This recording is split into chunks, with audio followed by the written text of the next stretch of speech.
ਧੰਨ ਵਾਹਿਗੁਰੂ ਸਾਹਿਬ ਜੀਓ। ਇਹ ਸਰੀਰਾ ਮੇਰਿਆ ਹਰ ਤੁਮੈ ਜੋਤ ਰੱਖੀ, ਤਾਂ ਤੂੰ ਜਗ ਮੈਂ ਆਇਆ। ਹਰ ਜੋਤ ਰੱਖੀ ਤੁਧ ਵਿੱਚ, ਤਾਂ ਤੂੰ ਜਗ ਮੈਂ ਆਇਆ। ਹਰ ਆਪੇ ਮਾਤਾ ਆਪੇ ਪਿਤਾ, ਜਿਨ ਜਿਉ ਉਪਾਏ ਜਗਤ ਦਿਖਾਇਆ। ਗੁਰ ਪ੍ਰਸਾਦੀ ਬੁਝਿਆ ਤਾਂ ਚੜਤ ਹੁਆ, ਚੜਤ ਨਦਰੀ ਆਇਆ। ਕਹਿ ਨਾਨਕ ਸ੍ਰਿਸ਼ਟ ਕਾ ਮੂਲ ਰਚਿਆ, ਜੋਤ ਰਾਖੀ ਤਾਂ ਤੂੰ ਜਗ ਮੈਂ ਆਇਆ। ਕਹਿ ਨਾਨਕ ਸ੍ਰਿਸ਼ਟ ਕਾ ਮੂਲ ਰਚਿਆ, ਜੋਤ ਰਾਖੀ ਤਾਂ ਤੂੰ ਜਗ ਮੈਂ ਆਇਆ।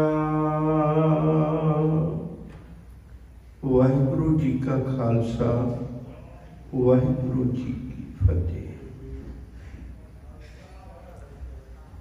ਜਿਸ ਨਰ ਤੇ ਮਾਤਾ ਦੇ ਸਹਿਯੋਗ ਨਾਲ ਸਾਡੇ ਸਰੀਰ ਦੀ ਬਣਤਰ ਬਣਦੀ ਹੈ, ਅਸੀਂ ਉਸ ਨੂੰ ਮਾਤਾ ਤੇ ਪਿਤਾ ਦੇ ਨਾਮ ਨਾਲ ਯਾਦ ਕਰਦੇ ਹਾਂ। ਪਰ ਅਸਲ ਵਿੱਚ ਸਾਡੇ ਤਿੰਨ ਤਰ੍ਹਾਂ ਦੇ ਮਾਪੇ ਨੇ, ਤਿੰਨ ਤਰ੍ਹਾਂ ਦੇ ਮਾਤਾ ਪਿਤਾ ਨੇ ਸਾਡੇ। ਇੱਕ ਪ੍ਰਤੱਖ ਰੂਪ ਵਿੱਚ ਜਿਨ੍ਹਾਂ ਨੂੰ ਆਪਾਂ ਮਾਤਾ ਪਿਤਾ ਕਹਿੰਦੇ ਸੰਸਾਰੀ। ਦੂਜੇ ਉਹ ਨੇ ਜਿਹਦਾ ਜ਼ਿਕਰ ਅੱਜ ਦੇ ਸ਼ਬਦ ਵਿੱਚ ਆਏਗਾ,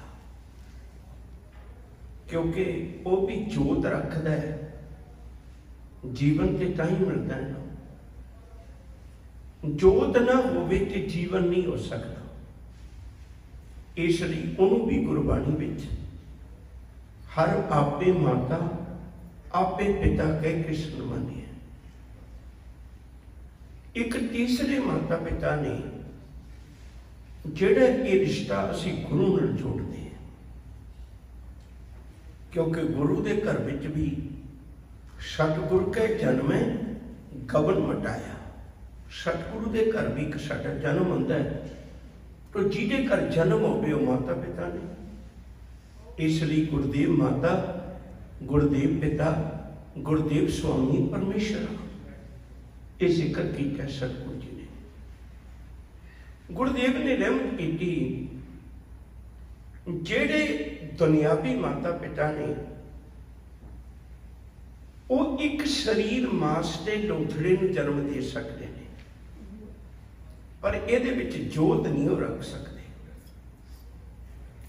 ਯਾਦ ਰੱਖੋ, ਜੇ ਗੁਰੂ ਵੀ ਉਸ ਬਖਸ਼ੇ ਹੋਏ ਜੀਵਨ ਨੂੰ ਸੰਭਾਲਣ ਦੀ ਗੱਲ ਕਰਦੇ ਨੇ, ਪਰ ਜਿਹੜੀ ਅਸਲ ਕਹਾਣੀ ਹੈ ਉਹ ਪਰਮੇਸ਼ਰ ਦੇ ਜੋਤ ਰੱਖਣ ਦੀ ਹੀ ਹੈ। ਜੇ ਉਹ ਨਾ ਹੋਵੇ ਤੇ ਫਿਰ ਇਸ ਦਾ ਕੋਈ ਵੀ ਮੁੱਲ ਨਹੀਂ ਹੈ। ਸਤਿਗੁਰ ਦੀ ਬਾਣੀ ਵਿੱਚੋਂ ਬੜੇ ਪਿਆਰੇ ਬਚਨ ਨੇ। ਸਾਹਿਬ ਜੀ ਆਖਦੇ ਨੇ, ਜਿੱਜਰ ਵਸਿਆ ਕੰਤ ਘਰ, ਜਿਉ ਜਿਉ ਸਭ ਕਹਾਤ। ਜਦ ਉੱਠੀ ਚਲਸੀ ਕੰਤੜਾ, ਤਾਂ ਕੋਈ ਨਾ ਪੁੱਛੇ ਤੇਰੀ ਬਾਤ। ਕਹਿੰਦੇ ਇਹ ਸਰੀਰ ਤੈਨੂੰ ਪਤਾ ਤੇਰੇ ਵਿੱਚ ਰੱਬੀ ਜੋਤ ਰੱਖੀ ਤੇ ਤਾਂ ਹੀ ਤੇਰੀ ਕੀਮਤ ਹੈ। ਪਰ ਬੰਦੇ ਦਾ ਸੁਭਾਅ ਹੈ, ਜਬ ਲਗ ਜੋਤ ਕਾਇਆ ਮੈਂ ਵਰਤੈ, ਆਪਾ ਪਸ਼ੂ ਨਾ ਬੂਝੈ। ਲਾਲਚ ਕਰੇ ਜੀਵਨ ਪਦ ਕਾਰਨ, ਲੋਚਨ ਕਛੂ ਨਾ ਸੂਝੈ। ਕਹਿੰਦੇ ਸਰੀਰ ਦੇ ਅੰਗਾਂ ਨੂੰ ਦੇਖ ਦੇਖ ਬੜਾ ਬੰਦਾ ਫੁੱਲਿਆ ਨਹੀਂ ਸਮਾਉਂਦਾ। ਮੇਰੀ ਅੱਖਾਂ ਸੋਹਣੀਆਂ ਨੇ, ਮੇਰਾ ਨੱਕ ਸੋਹਣਾ ਹੈ, ਮੇਰਾ ਚਿਹਰਾ ਸੋਹਣਾ ਹੈ, ਮੇਰੀ ਸੁਹੱਪਣ ਵਧੀਆ ਹੈ, ਪਰ ਕਹਿੰਦੇ ਭਲਿਆ ਇਹ ਸਾਰਾ ਕੁਛ ਤਾਂ ਹੈ ਜਿਹਦੀ ਕਿਰਪਾ ਨਾਲ ਤੇਰੇ ਵਿੱਚ ਜੋਤ ਟਿਕੀ ਹੋਈ ਹੈ, ਤੇਰੇ ਅੰਦਰ ਜੋਤ ਰੱਖੀ ਹੋਈ ਹੈ। ਜਿਸ ਦਿਨ ਉਹ ਜੋਤ ਨਾ ਹੋਈ ਸਾਹਿਬ ਦਾ एक वचन बड़ी ध्यान न सुनियो। जाग ले रे मना जाग ले, कहाँ काफिल सोया, जो तन उपजिया संग ही सो भी संग न होया। मात पिता सुत जन बंध जन, मात पिता सुत बंध जन, हित जास्यो कीना, जियो छुट्यो जब देह थे, डार अगन में दीना।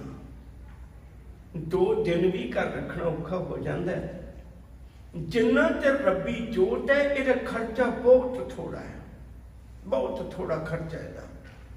जदों रबी जोत रबी ताकत विचों निकल जाए तो याद रखियो उदों 4 दिन डेड बॉडी संभालनी पै जाए तो किते वधीक खर्चा है। सहवागते ने कहते भलिया मैं तेन चेता करवाना चाहना है,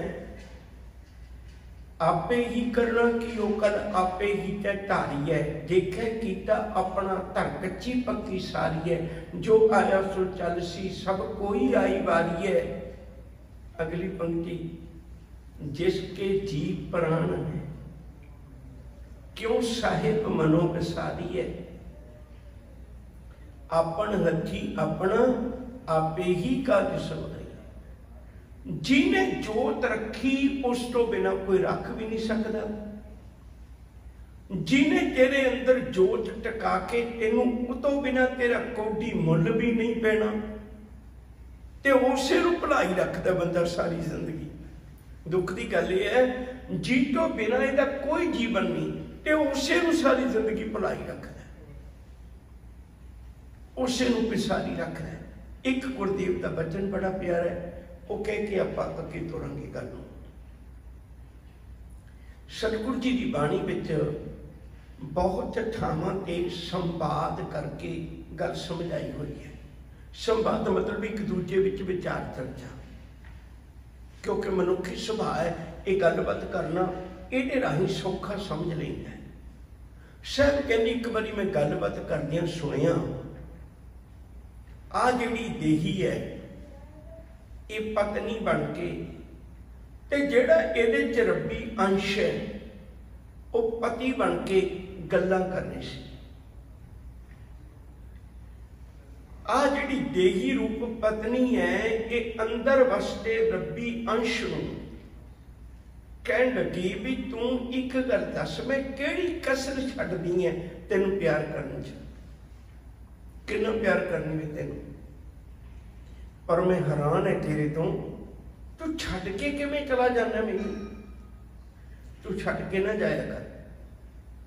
पति कहण लग्या भी भलीए रहिंदे तां आपां इकट्ठे हैं, पर मैं रहिंदा किसे दे हुक्म नाल है। रहिंदे आपां इकट्ठे हैं पर मैं रहिंदा किसे दे हुक्म नाल है। वो कहंदी तू उहदे हुक्म दी परवाह ना कर, तू मेरे नाल होवें, तू देखता सही मैं किड्डे किड्डे लोकां नूं अपने वालों हंकारियां नूं चुक चुक के सुट दियांगी। वो कहण लग्या नहीं भलीए तेनूं उहदे हुक्म तो बागी नहीं होया जाना, वो बहुत वड्डा है, उहनूं किसे दी परवाह नहीं।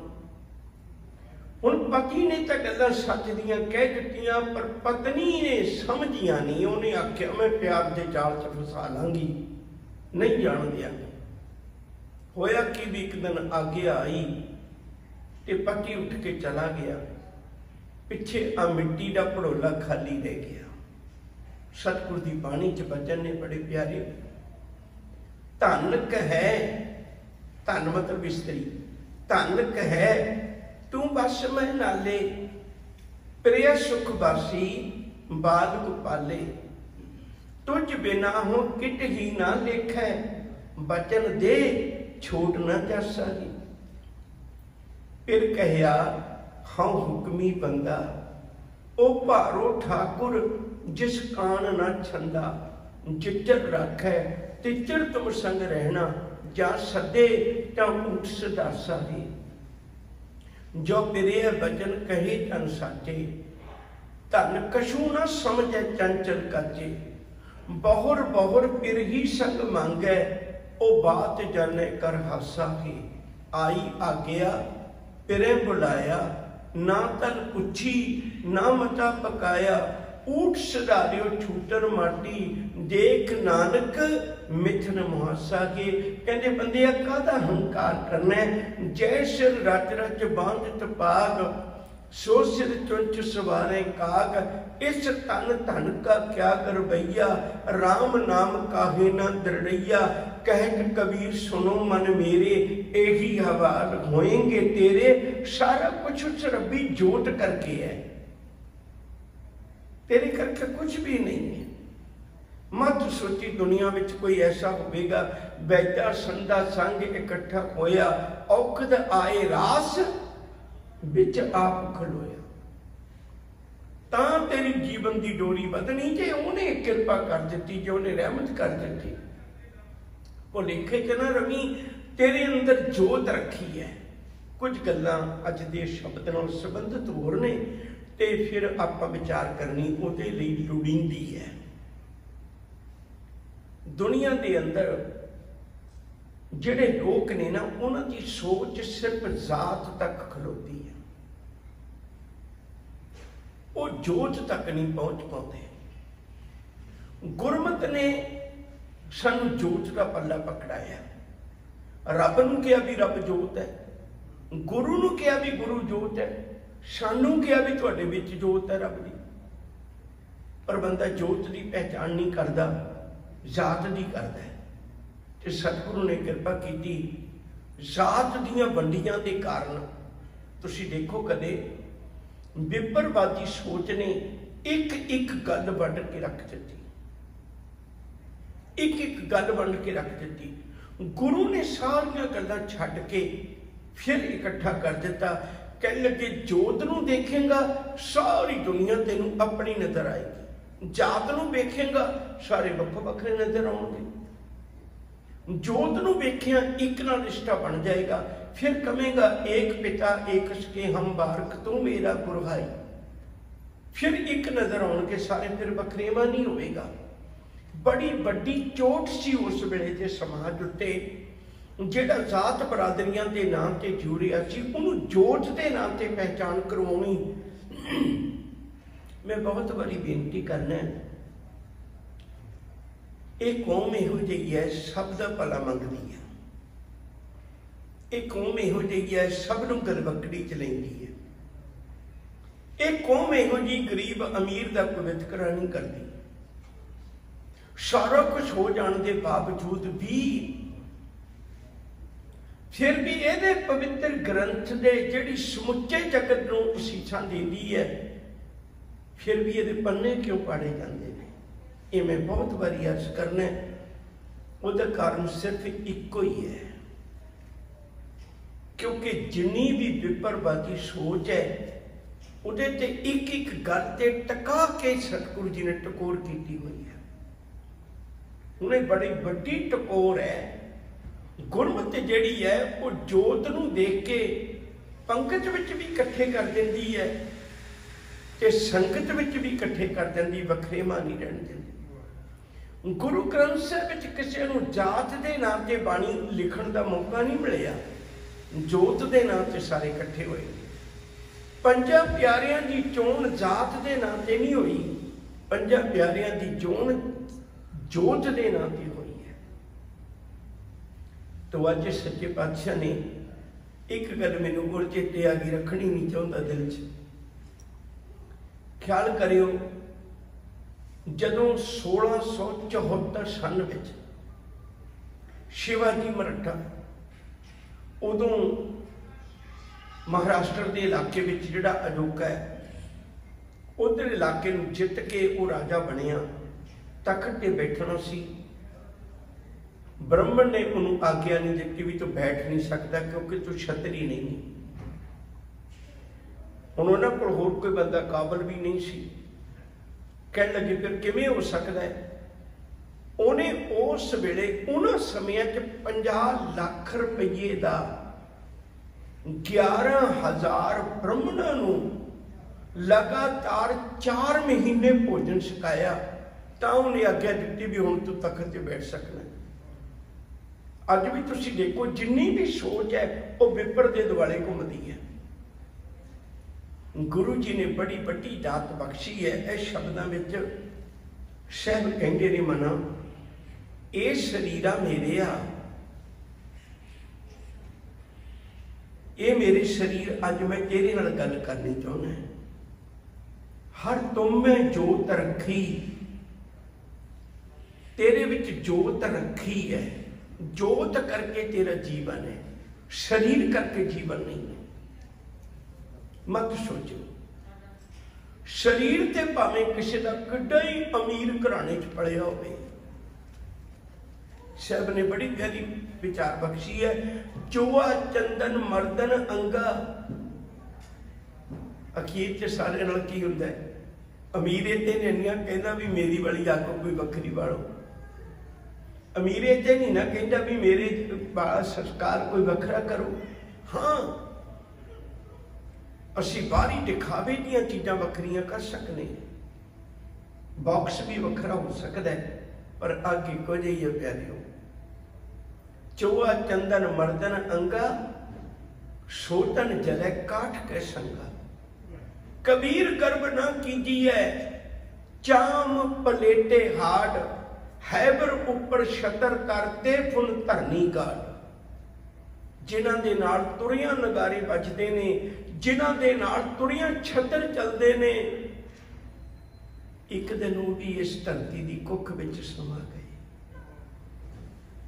ये शरीरा मेरे आ, हर तुम में जोत रखी, तां तू जग में आया। जग विच तू तां आया, नहीं जग विच आउण नहीं सी देना। जे जन्म समय ही मौत हो जाए तो दुनिया च थोड़ा कोई आउण देंदा है, फिर संसार उदों ही कहानी खत्म कर देंदा है भी इहदा संस्कार कर दे, इहदी मिट्टी नूं साਂਭ दे। जेड़े मालिक की किरपा नाल तेरी सारी रिश्तेदारी है ते उसे नूं भुल्ली बैठा है, उसे नूं विसारी बैठा है।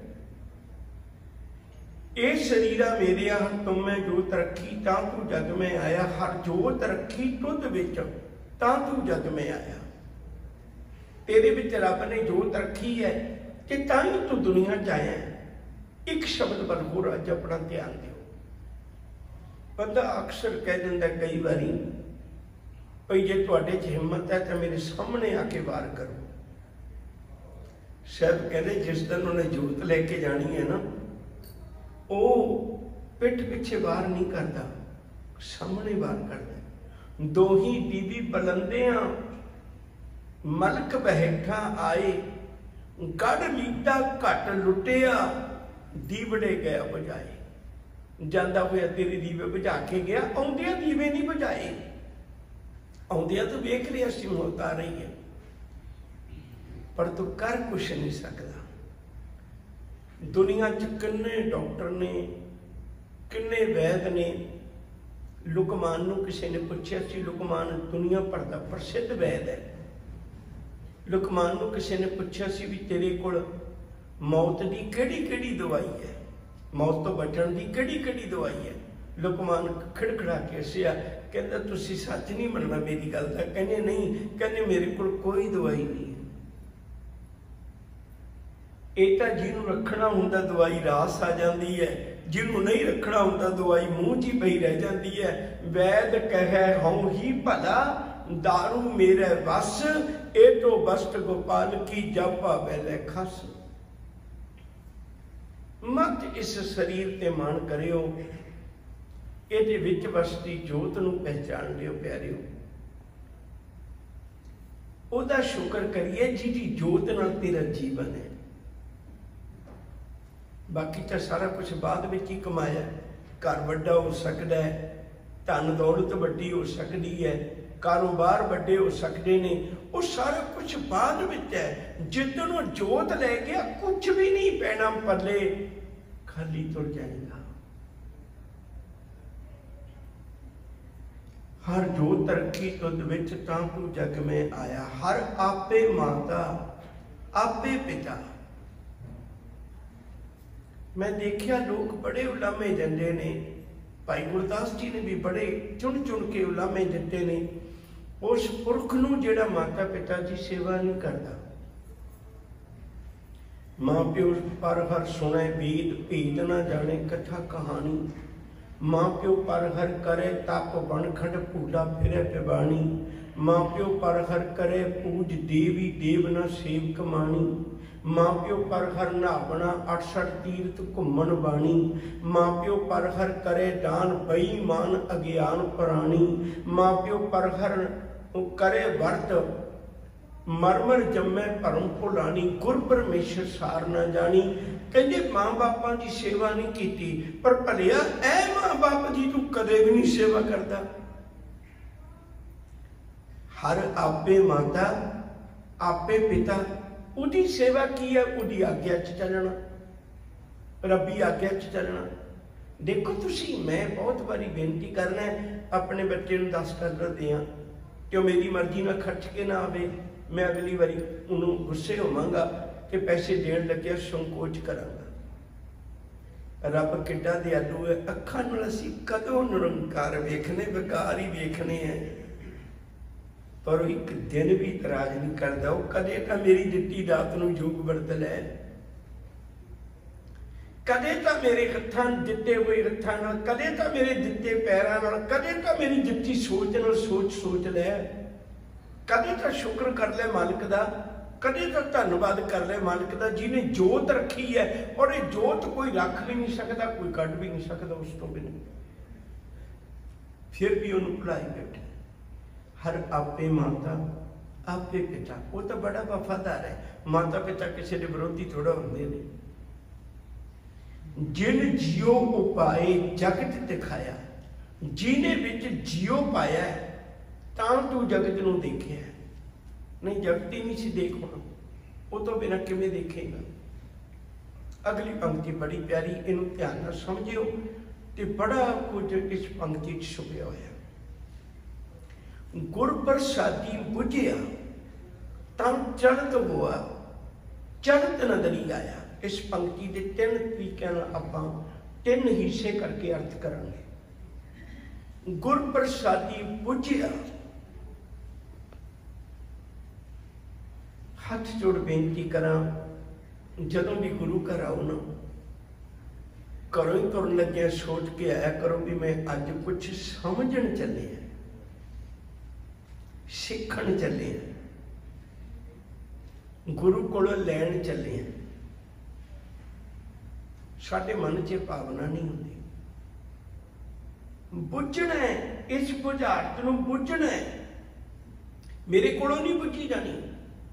गुर प्रसादी बुझिया, जदों मैं समझी इस गल नूं तां चलत हुआ, तो एक कौतक वरतिया। चलत का मतलब है कौतक, तो मेरे जीवन च एक कौतक वरतिया। जदों गुरु ने समझाया, पर्दा लाया भरम दा, तो मेरे जीवन में एक कौतक वरतिया। ये दूजा अर्थ है। की कौतक वरतिया? चलत नजरी आया, मैनू सारा संसार कौतक ही नजर आया रब दा। जिस दिन मैं गुरु को आके समझिया, गुरु ने कौतक वरता दिता ते मैनू समझ लगी सारी दुनिया ही कौतक है। मौला खेल करे सब आपे, मैनू तो पता लगे भी मौला खेल करता, सारे आपे खेल करते, वो आपे ही खेलता है। फिर एक बारी समझियो, जेड़ा बहुत डायरैक्टर का नजदीकी बन जाए, कोई ड्रामा खेलिया जा रहा है, उस डायरैक्टर का कोई बहुत नजदीकी बन जाए तो डायरैक्टर उन्होंने आग्ञा देता भी तू स्टेज के पिछे भी जा सकता है। जिथे कपड़े बदलते हैं पात्र, जिथे तैयार होंगे ने पात्र, तू उत्थे भी जा सकता। वो पिछे जाके देखता तो हैरान हो जाता भी जो इत्थे राज है, एक भिखारी है, कमाल है, तो स्टेज पर एवं ही बने बैठे ने, पिछे तो सारे एक ने। पिछे वो कुर्सी से बैठा राजा है, तो कुर्सी से ही बैठा वो जोड़ा वो नौकर है, वो चाह कट्ठे पी रहे हैं, शक कर रहे हैं कट्ठे। तो बाहर आके देखिया वो राजा तख्ते बैठता है, तो नौकर उन्होंने जी करता फिरता। मैनू चलत का पता लग गया, मैनू कौतक का पता लग गया, सच करके जाने हो। फिर उस दिन इन्होंने पंक्तियों के अर्थ पता लगने ने। एक दाते एक भिखारी जी सब तेरे चोज बजाना, तू आपे दाता आपे भुगता जी, हूँ तुद बिन अबर ना जाना। मैं तेरे तो बिना भिखारी विच भी मैं तेनू समझना ते राज विच भी मैं तेनू समझना। साडी अमीरां प्रति जिहड़ा वर्त वर्ताव है, अमीरां दे प्रति साडी बोली जिहड़ी वक्री हुंदी, गरीबां दे प्रति वक्री हुंदी है। पर याद रखियो वो मनुख जीवन विच इक्को जिहा विचरदा है क्योंकि सब दे विच इक्को ही जोत वेखदा, वो वखरेवा नहीं देखदा। उस दिन कितना आनंद आएगा जिस दिन सारी दुनिया रब की नजर आएगी। उस दिन कोई भरम नहीं होएगा। अपने बेगाने की खत्म हो जानी गल। अपना बेगाना है ही उन्ना चिर है जिन्ना चिर मैं जोत नूं नहीं देखदा, ते जिन्ना चिर जोत नूं नहीं वेखदा, सब कहते बैरी बेगाने की गल हिरदे च है ना, उन्ना चिर तेरे चित्त की एकाग्रता नहीं बननी। जब तारे को बैरी मीत तब लग निश्चर नाही चीत। गुर प्रसादी बुझिया तो जलद हुआ जलद नदरी आया। गुरु की कृपा नाल मैनू कौतक पता लग गया। ज्यों सुपना और पेखना, पेखना का अर्थ भी तमाशा होता है, कौतक होता है। ज्यों सुपना और पेखना ऐसे जग को जान। कोई बंदा फिल्म देख रहा है तो उहदे च कोई चलता है, इहो जिहा सीन आया जिहड़ा बड़ा दर्द भरिया है, ते बंदा रो पिया। बाहर नूं पुछण लगे भलिया तू एक निक्का जिहा कौतक देख के रो पिया। ਇਹ ना कि गुरु गोबिंद सिंह नूं उहदे पुੱਤ प्यारे नहीं सी, प्यारे सी। फिर पुत्तां पिछे अथरू क्यों नहीं बहाउंदा? क्योंकि उन्होंने पता है कि दुनिया की एक फिल्म चलती है जिस में एक पात्र है, तो एक दिन अपना पार्ट अदा करके तुर जाना, तो फिर दुख सुख किस गल का इत्थे आके नहीं व्यापदा। इस अवस्था में हजे सानू व्यापदा है। गुर प्रसादी बुझिया तो चलत हुआ चलत नदरी आया। कहे नानक सृष्टि का मूल रचिया। जिहदे नाल सृष्टि का मूल रचिया, इहदे कारण सृष्टि है। रब्बी ताकत दे कारण सृष्टि है। जिस दिन अपनी ताकत कढ़ लेंदे तो उस दिन ते कहानी खत्म हो जाती है। उहदे कारण सारी सृष्टि है। सतगुरु का एक वचन कह के आप समाप्ति वाले पासे नूं आइए। खाक नूर करदन आलम दुनियाई। असमान जिम्मी दरख्त आब पैदाश खुदाई। कहेंगे सारा कुछ उस रब ने, आटा मिट्टी का भांडा है, इहनूं मिट्टी के हवाले कर देना है। जिन्ना चिर जोत है उन्ना चिर ही तुरी फिरदी है सजना मिट्टी। भुलेखा है। कहे नानक सृष्टि का मूल रचिया। सृष्टि का मूल की है? जोत राखी। इहदे विच जोत रखी है। तां तू जग में आया, तां तू जग विच फिर रहा है, क्योंकि तेरे च रब्बी जोत है। आओ प्यारिओ, फिर वो गल कह के समाप्ति कर दईए। जिसके जी प्राण हैं क्यों साहिब मनो विसारी है। नानक जिस बिन घड़ी ना जीवना, बिसरे सरे ना बिंज। जिस स्यों क्यों मन रुसी है, जिसे हमारी जिंद। उल्ला दी खिमा प्यार नाल आखो जी। वाहिगुरु जी का खालसा, वाहिगुरु जी